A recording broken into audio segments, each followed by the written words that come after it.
Hello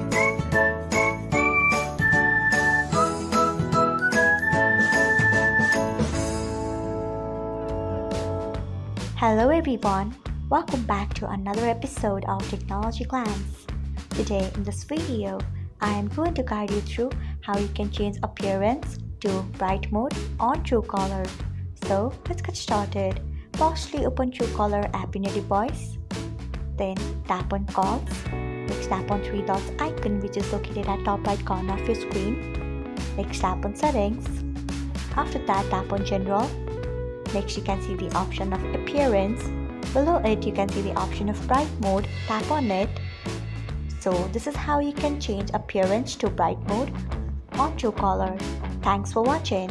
If you found this guide helpful, we would love it if you hit the thumbs up button below.